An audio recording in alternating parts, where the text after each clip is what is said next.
5 ways living in the US has altered my perception of it. Really interested to see what he's going to be talking about here and see what these 5 ways are. Let's jump straight to this and check this out, man. I'm Lawrence Brown, and I'm on a quest to uncover all of the memos that Britain and America lost in the pond. And one of those memos pertains to perceptions. It's no secret that both Britain and America have perceptions about one another. For instance, some Americans will ask me, "Ooh, Lawrence, is it true that you all live in castles?"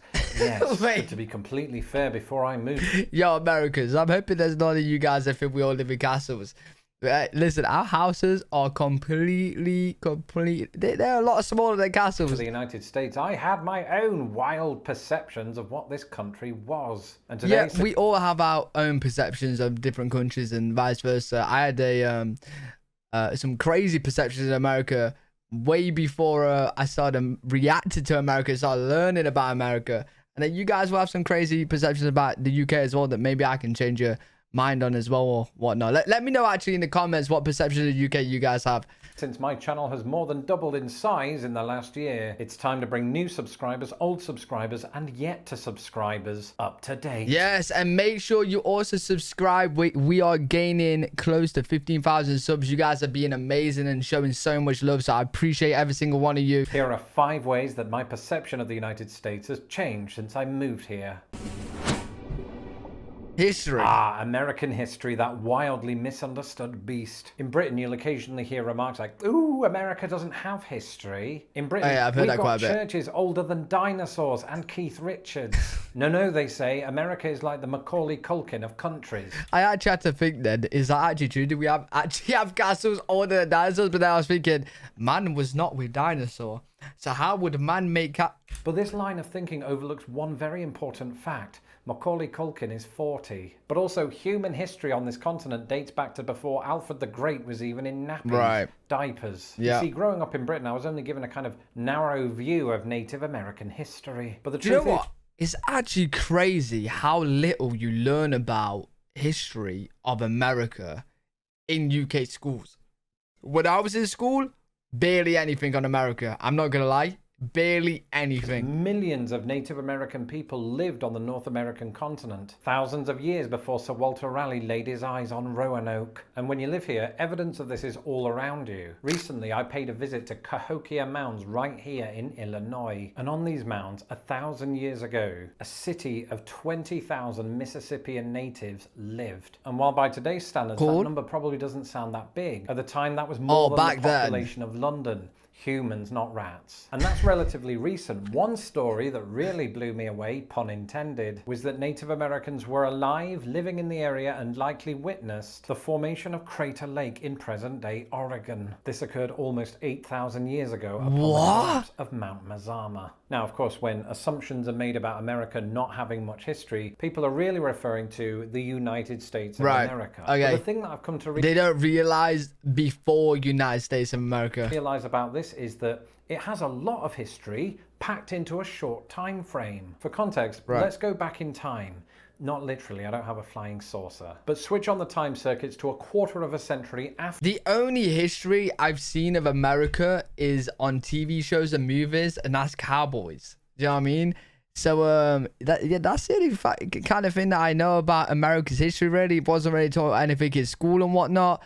Only from these videos, I've learned actual history of America. After the signing of the Declaration of Independence. In 1800, the United States was home to just 5 million people. That's less than present day. Oh my God. And the country's been busy in that time because today it stands at 330 million. Jesus. In 1800, the United States was basically a country only east of the Mississippi River. That'll be important in a moment. In 1800, Chicago, the Windy City, the place that I currently live, didn't exist. Beautiful. And wouldn't for 35 years. And even once it did, it was located in the country's Northwest Territory. And actually, this also explains the geographical classification of the Midwest. Whenever I heard that term before moving to America, I just assumed that's where John Wayne picked up his mail. And there have been dark times and hopeful times. The expansion west, the Emancipation Proclamation, World War I, World War II, the Great Depression, Prohibition, women's suffrage, Tom Hanks being born, civil rights marches, That's a very important note right there. Tom Hanks being born,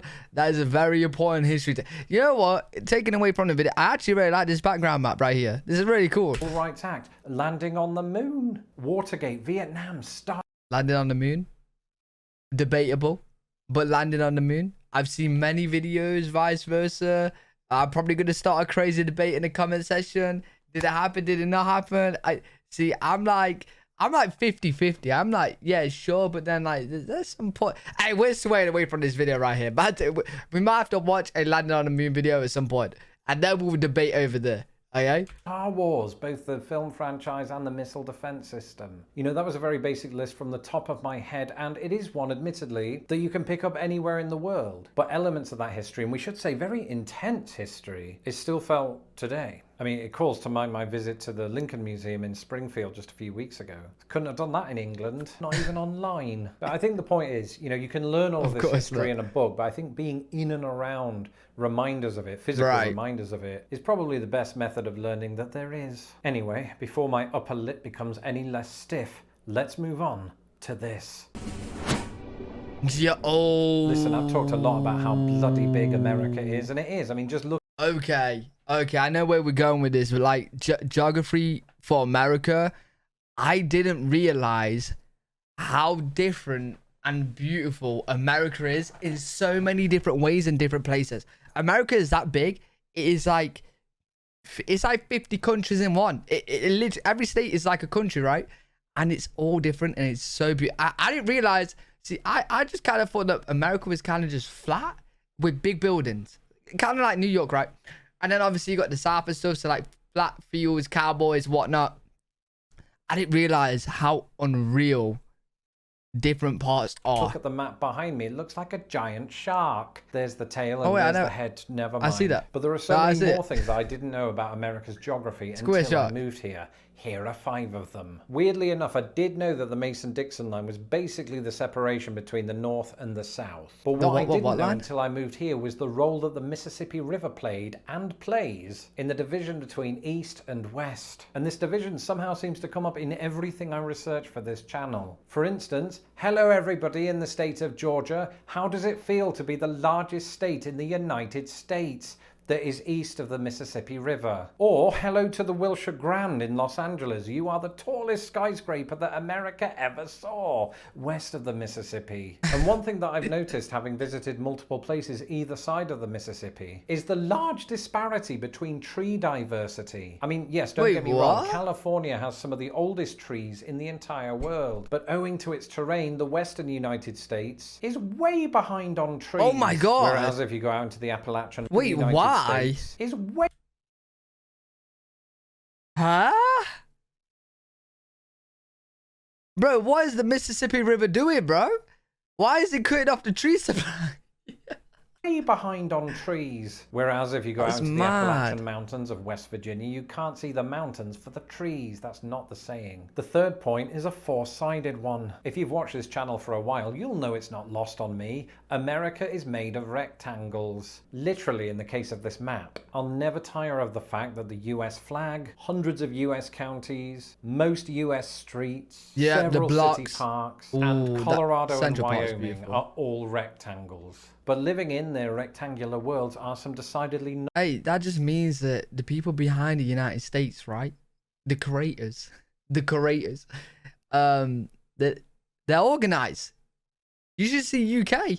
The estates and the different areas, oh my God, you don't even know where you're going sometimes. Non-rectangular people. And because there are 330 million Americans, I always assumed that the population density of each state was similar to that of the United Kingdom. But something that I've learned since living and crucially working here in the United States is that several states out west do have a larger area than the United Kingdom, but might boast 1/100th of its population. And these days, this is something I can talk about until the cows come home. And actually, in some of these states, this is quite likely because cows often outnumber people. Now, to be fair, states like Rhode Island fit 350 more people per square mile than the United Kingdom, despite being 1/75th its size. That is, bro, America's so big. And I'm actually jealous because this is why you guys have bigger houses than us. Like, I've said this in many videos, the UK house compared to American house for the similar price. The American house is going to be way bigger, a lot more land, not attached to any of the houses. I'm actually madly jazzed about you The guys. United States has given me a new perspective on how state clustering works. East of the Mississippi, there are places where you can drive through 1 billion states in an hour. In the West, you might be in the same state for 1 billion hours. And depending on where you start, a reasonable Nice. drive from the East Coast to the West Coast can take you through as many as 14 states, but as few as 7. Oh my god, I didn't realize how many states are like they get small. Like what they are small, and then they go bigger, big, and then you get to this part and they're just massive. Jesus, man. Similarly, driving from Mexico to Canada might take in 10 states or just 3. Either way, it's food for thought. And Mad. this time, I'm going to turn my thoughts to food. My perception of American food used to be that it was just hamburgers and pizza, and Yeah. sometimes both at the same time. I was a student once. I was Yeah. only vaguely aware that America had its own desserts like I didn't realize. First of all, I didn't realize how bad the UK food is until I went to other countries like Greece and Spain and stuff. Secondly, I didn't realize how good American food look. I've never tried it, but like from the reviews and stuff I've seen, it looks unreal, and I didn't realize that. pecan pie, or that Americans like to put one of about 58 million different sauces on things, or that while American cheeseburgers are noted for their plastic-like cheese, states like Wisconsin cheese produce does look plastic. genuinely excellent cheeses. So, what would you say is the best cheese in the whole state of Wisconsin? Oh, the best cheese in the state of Wisconsin is called Muscadet Mayhem. Actually, I have to show you. That's Case Meister. It's Muscadet Mayhem. Let's get one of those. Yeah, we'll get one of those. Never seen Well, it. I think it was pretty common knowledge that American portion sizes were bigger than their British counterparts. Oh my God, I had yeah, no they're idea back in massive. the day that the United States was the land of the free refills. See what I did there? Yeah, see, Wordplay. I only nice. I only knew this recent. Well, I only learned this recently. You guys have free refills. Oh my bro. Why don't everywhere do that? Because it makes sense. Like the drink isn't that expensive, right? And when people are drinking, they're gonna get food as well. Okay. So like if you buy, in the UK, if you want to buy a free refill, like a refill drink, you have to pay extra. Bro, it's not a free refill. Do you know what I mean? Like you're paying extra for free. Like what? Don't make sense, bro. Which brings Don't make us sense. on to this. Language. The writer George Bernard Shaw once said that Britain and America are two nations divided by a common language. And he should know because he was Irish. But when I lived in Britain, it wasn't as clear to me just how deep this division was. Really? In hindsight, it seems like there are certain well-known and popular differences, like chips instead of fries, colour with a U or without, and aluminium versus aluminum. Football, But as soccer. a British person living in the United States day in, day out for 13 years, you discover ones you didn't even know exist. For example, as recently as a few months ago, I learned that Americans pronounce centrifugal as centrifugal, right? Because there are just some words like that. What is even that word? I can't be the only one not knowing that word, right? Please, someone in the comments tell me. First of all, if you made it this far, I appreciate all of you still watching. Please tell me someone in the comments is going to say, I didn't know the word either. They don't often present themselves in general conversation. And so for years, I might have been pronouncing something in the British way, and Americans would have thought I was a right numpty, and I would have had no way of knowing except by reading the comments section. But to address American English specifically, only by living here did I become aware of regional differences. Right, how most of America says Mary, Mary, and Mary all the same, but some parts Right. don't. Or how the country regionally differs on what they call a fizzy drink. Soda, pop, Coke, tonic. Oh, yeah, I've heard this. Right, so soda pop, fair enough, right? But some people in America call drinks, like fizzy drinks, Coke. Like, you just call it Coke. Like, what? Like, I'm down with that because I always drink Coke. You know what I mean? Boom. Coke, give me a sponsorship. So I'm down with that because that's the drink I'm going to want anyway. But it's so weird how you would call everything Coke. Or how Midwesterners use the word ope and how the rest of America does not do that. And when I lived in Britain and I thought about the United States, it never really occurred to me that there was one other language in particular that's quite prevalent over here. Spanish. Yeah, Spanish. Whereas Britain often has, say, instruction manuals in English, French, Welsh. American manuals and public information will usually include a Spanish version of the text. In fact, Oh, It's really? just occurred to me, this is something that I've heard a lot since moving here. Is that because of Press 1 for Mexico? English. Para español, oprime el dos. And of course, now that I'm here, all of this makes sense. You know, not only is the United States bordered with Mexico, but the country Right. is home to more than 50 million Hispanic or Latino Americans. And funnily enough, Wait, is that how many there is? 50 mil? That's nearly the population of the UK. to tie this back to food, because eventually everything comes back to food, Britain itself has begun to embrace Mexican and Tex-Mex establishments. In the meantime, you can't have a country without people. True. Very good Americans, point. when we British people think of Americans, what do we think of? What do we picture? As a child of the 80s, I imagine that a large percentage of you were perfectly embodied by J.R. Ewing and Sue Ellen. Mind you, I'm the same kid that thought the Golden Girls was set in New York City because the intro featured large buildings and also because Different Strokes was set there. But I've since realised it's the most Florida thing that ever Florida. But in many ways, Florida itself provides Britain with a false view of Americans and, let's face it, Floridians. Because I think we think that something Floridians. like, 1 in 2 Americans is a Florida man. And that's silly. I think it's like anywhere else. When you sit down with most Americans in real life as opposed to Twitter, I think most Americans are good-hearted and polite and curious, and have I just been hanging around with the wrong Americans? Maybe I should just go for a drink with Chainsaw Jim. Put it this way, you know who's approachable and who's not. You know who's your bag and who isn't. Yeah, that's kind of no-brainer for everywhere. I mean that in a metaphorical sense. Don't at me on Twitter. And yes, Uncle Toby, I hear you. Ooh, you have to like Americans because your wife's one. No, that was a theoretical conversation with Uncle Toby. That is it for this video. Let me know in the comments below if you visited a country and whether your perception of it changed. Really cool video. Enjoyed that. Hopefully you guys enjoyed it as well. Let me know what you guys think in the comment section. Let me know your guys' perception on the UK and if it's ever changed at any point or if you learned to change it. But really good video. Hopefully you guys enjoyed it. If you did, make sure to leave a thumbs up, subscribe for more content. I'm live every single day on twitch.tv/Alpha Double G if you guys want to check me out over there. I'll see you all in the next one. Peace.